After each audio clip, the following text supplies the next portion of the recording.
Hello दोस्तों, आज हम स्ट्रेंथ प्रशिक्षण अनुकूलन के लिए जिम्मेदार मैकेनिज्म्स को संबोधित करेंगे। इंड्योरेंस प्रशिक्षण की तरह अधिभार सिद्धांत यानी ओवरलोड प्रिंसिपल स्ट्रेंथ प्रशिक्षण पर भी लागू होता है।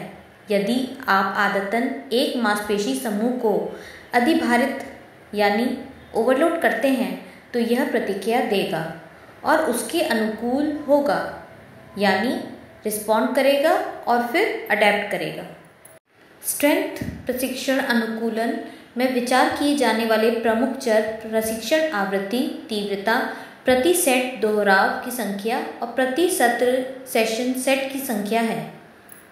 इंटेंसिटी या तीव्रता किसी व्यक्ति के एक रिपीटिशन मैक्सिमम 1 RM पर आधारित है। रिपीटिशन मैक्सिमम को अधिकतम बल के रूप में परिभाषित किया जाता है जो एक मांसपेशी या मांसपेशी समूह के एक लिफ्ट या रिपीटिशन से उत्पन्न होता है। अधिकतम लाभ प्राप्त करने के लिए प्रति सेट कम से कम रिपीटिशंस के साथ एक उच्च तीव्रता यानी इंटेंसिटी का उपयोग किया जाना चाहिए।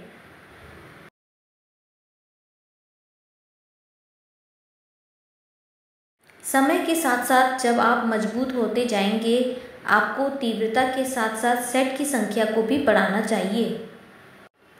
एडवांस्ड प्रशिक्षकों के बीच स्प्लिट दिनचर्या यानी स्प्लिट रूटीन्स भी आम हैं, जहां विशिष्ट मांसपेशी समूहों को एक दिन और अन्य मांसपेशी समूहों को अगले दिन पर प्रशिक्षित किया जाता है।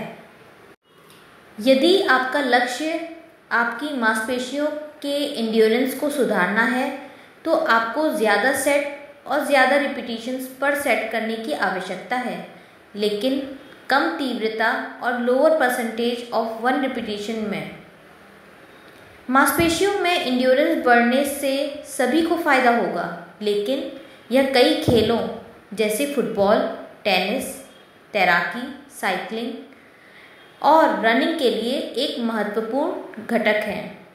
स्ट्रेंथ में लाभ बहुत जल्द महसूस किया जा सकता है, मांसपेशियों में वृद्धि से पहले भी। ये शुरुआती स्ट्रेंथ गेन मांसपेशियों में तंत्रिका अनुकूलन यानी न्यूरल एडेप्टेशंस के कारण होते हैं, जैसे कि मांसपेशी फाइबर की भर्ती करने की बेहतर क्षमता, बेहतर कोऑर्डिनेशन और बेहतर मोटर लर्निंग। प्रशिक्षण के 8वें से 10वें सप्ताह के दौरान ये न्यूरो एडेप्टेशंस तेज़ी से हो जाते हैं। उसके बाद स्ट्रेंथ में कोई और वृद्धि मांसपेशियों की अतिवृद्धि यानी मसल हाइपरट्रॉफी के कारण होती है। स्नायु अतिवृद्धि यानी मसल हाइपरट्रॉफी को मांसपेशियों के द्रव्यमान यानी मास में वृद्धि के रूप में परिभाषित किया जाता है, जिसके परिणाम स्वरूप मांसपेशियों के क्रॉस सेक्शन एरिया में वृद्धि होती है। द्रव्यमान और आकार में यह वृद्धि मुख्य रूप से मांसपेशियों के संकुचन प्रोटीन यानी मसल कॉन्ट्रैक्टाइल प्रोटीन में वृद्धि के कारण है। प्रशिक्षण के ओवरऑल एडेप्टेशंस के लिए आपका आनुवांशिक मेकअप, जेनेटिक मेकअप एक महत्वपूर्ण भूमिका निभाता है। आपके जेनेटिक मेकअप के आधार पर मांसपेशियों में वृद्धि और ताकत एक समय के बाद स्थिर हो जाती है।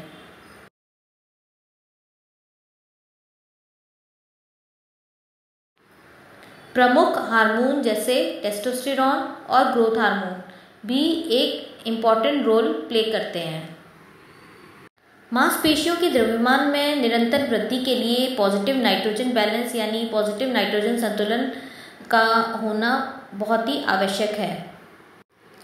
कई हफ्तों के रिपीटेड स्ट्रेंथ ट्रेनिंग सेशंस के बाद परिवर्तित जीन अभिव्यक्ति होगी यानी ऑल्टर्ड जीन एक्सप्रेशन होगा, जिसके परिणाम स्वरूप कॉन्ट्रैक्टाइल प्रोटीन और मांसपेशियों के सिंथेसिस में वृद्धि होगी और मांसपेशी द्रव्यमान और मसल हाइपरट्रॉफी में अंततः वृद्धि होगी। यह बाइसेप्स में RNA गतिविधि में वृद्धि से पता लगाया जा सकता है।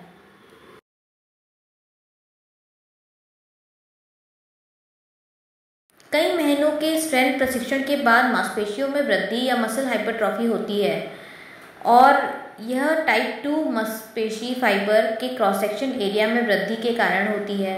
अनुसंधान से पता चला है कि भारी स्ट्रेंथ ट्रेनिंग के साथ टाइप 1 मांसपेशी फाइबर की तुलना में टाइप 2 के आकार में अधिक वृद्धि होती है। रिवर्सिबिलिटी प्रिंसिपल यानी प्रतिरूपण का सिद्धांत स्ट्रेंथ प्रशिक्षण पर भी लागू होता है। प्रशिक्षण प्रोत्साहन के बिना मांसपेशी शोष यानी मसल एट्रोफी शुरू हो जाती है, जो टाइप 1 और टाइप 2 मांसपेशी फाइबर में फाइबर द्रव्यमान फाइबर मास और क्षेत्र यानी उसकी एरिया में महत्वपूर्ण कमी से दिखता है। एक ज़रूरी बात हमारे तत्काल ऊर्जा भंडार की, जिसमें एटीपी और क्रिएटिन फॉस्फेट शामिल हैं और साथ ही ग्लाइकोजन की इंट्रामस्कुलर कंसंट्रेशन सभी प्रशिक्षण के साथ बढ़ते हैं। एटीपी उत्पादन के लिए इन ऊर्जा स्टोर्स के टूटने में शामिल एंजाइमों में भी वृद्धि होती है। यह एटीपी के अधिक तेजी से और व्यापक उत्पादन को बढ़ावा देता है, जिससे इस तरह की पावर जनरेटिंग एक्टिविटी की एनर्जी नीड्स पूरी की जा सकें। पुरुषों में आमतौर पर अधिक मांसपेशियों और क्रॉस अनुभागीय क्षेत्र होता है, इसलिए पुरुष अधिक से अधिक अधिकतम बल और शक्ति उत्पन्न करने में सक्षम होते हैं। यह केवल इसलिए होता है क्योंकि उनकी मांसपेशियां बड़ी होती हैं। लेकिन जब मांसपेशियों के क्रॉस सेक्शनल क्षेत्र को नॉर्मलाइज किया जाता है तो पुरुषों और महिलाओं के बीच बल और शक्ति उत्पन्न करने की आंतरिक क्षमता में कोई अंतर नहीं होता। मांसपेशियों की एक निश्चित मात्रा के लिए पुरुष और महिला समान बल और शक्ति विशेषताओं का प्रदर्शन करते हैं।